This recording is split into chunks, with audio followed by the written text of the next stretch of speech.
Alrighty. So we're going to continue here, looking at black body radiation, and it's important to realize that not all objects are perfect emitters of electromagnetic radiation. So we have this coefficient named the emissivity that tells us what the ratio emitted by that object compared to the radiation emitted by a black body at the same temperature would be.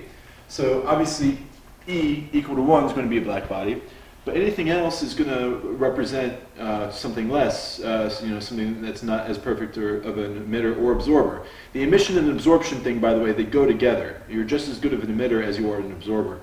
So we have some sample values for emissivity here that you can look at. All right. The main thing that you need to know is that this is the amended Stefan-Boltzmann equation with the emissivity. Okay.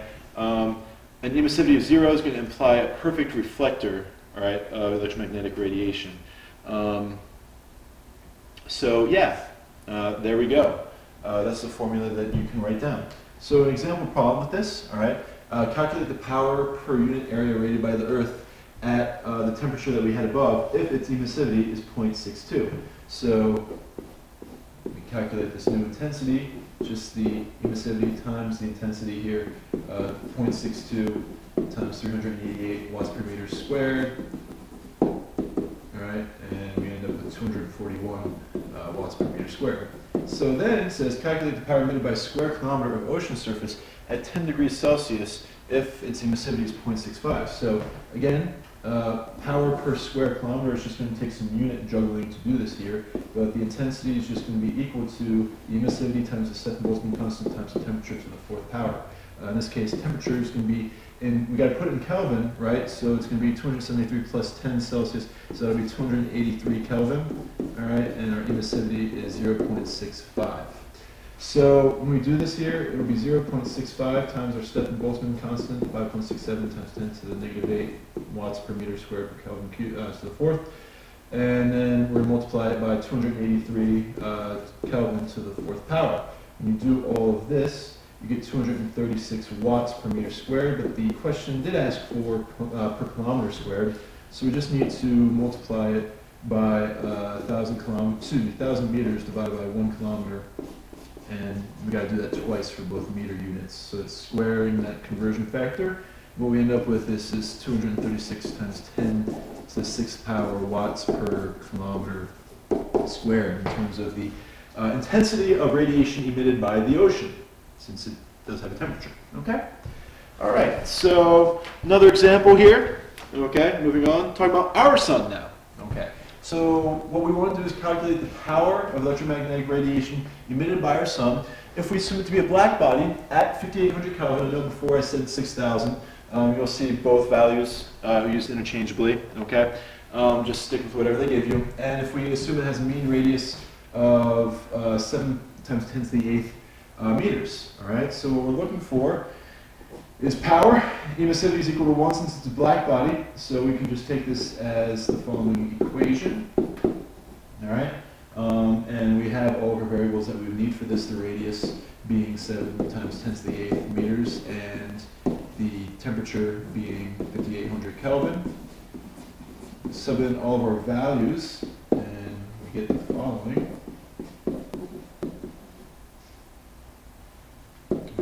4 times pi times our radius here squared times 5800 to the fourth power.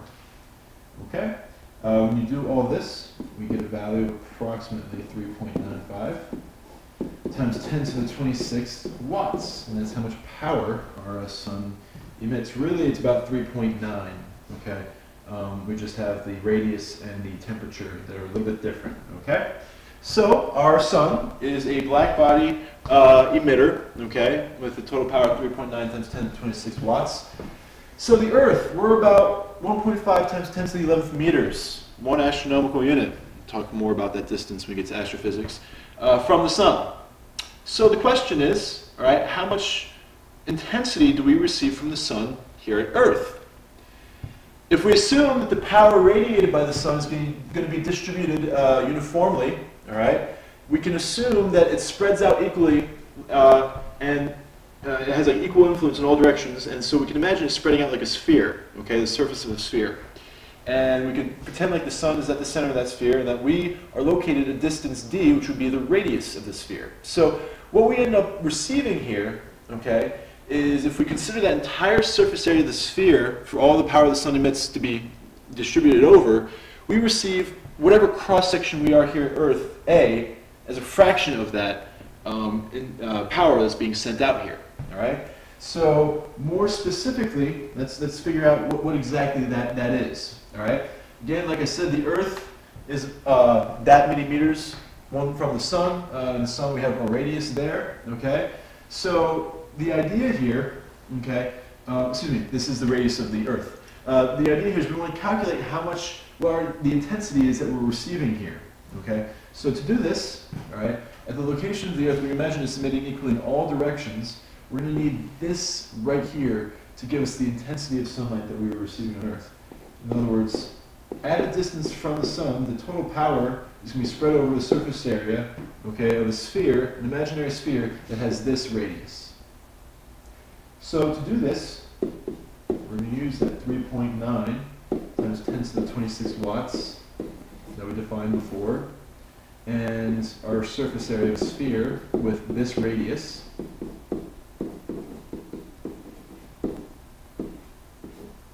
And what we end up with, approximately, is 1,379 watts per meter squared. Okay?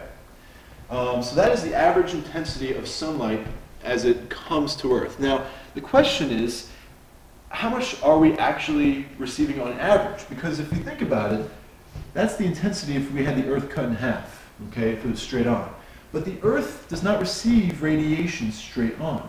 Instead, we receive it over a sphere, the surface of a sphere, okay, approximately that is. So what we can do to get that average, okay, which is what we call the solar constant, is we can just take it as a ratio of that cross-sectional area to the surface area. All right? And that will average for us what the intensity is over this entire area, all right? You know, from this poles where it's 0 all the way to the equator where we're getting this flat on, okay? And so if you look at that, on average, okay, the solar constant, which is what this S is right here, and pardon me, my smart board is freaking out. There we go, okay? It's freaked out a couple times tonight.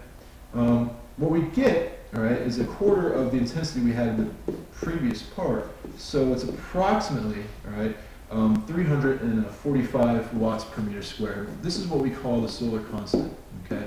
And this is close enough, right, the 340 there. So that's the idea, okay? That's what we're getting, you know, per day, you know, on the surface of the Earth from the sun. All right. So again, like I said, oh, there we go. It's the same information as before. I think I'm bouncing around here. Whoops, the wrong direction. There we go. So we've shown this, okay? This is what we call the solar constant. Actually, both are called the solar constant, okay? It depends on what they're talking about. If they're talking about the average received on the surface or the you know, solar constant in terms of the flux density being emitted at the distance of the Earth, all right? But we know the Earth, you know, orbits the sun in an ellipse, so this value actually changes. And the range of intensities that we can get, we're given right here, all right? Yeah, we see this isn't always, you know, the same value. You know, it's continually changing. And so what happens is that this is what ends up coming to the top of the atmosphere. Then the atmosphere, once it gets to the atmosphere, we have a lot of the UV end up being absorbed, as well as a lot of the infrared being absorbed. It's mostly the visible stuff that gets down to the ground, okay? And so what ends up happening is that this number, you know, is much smaller. And the other issue too is, you know, what is the angle that you're at? Depending on what latitude you're at, you could be right here, all right, in terms of receiving your radiation. And so you're receiving an amount, you know, that equals this much area here. It's drawn poorly here, okay? Say we're here, if we're considering that area, but that area is actually only receiving this much. So this area right here is a lot smaller than this area right there, all right? So, all right, this is, you know, pretty much just the information that you're going to need here, all right, for understand the solar constant. The next part we're going to get to, okay, what we're going to do is we're going to build a model, all right, of radiation coming into the Earth and what's being absorbed and what's being emitted. It's going to be our model for how we analyze climate change.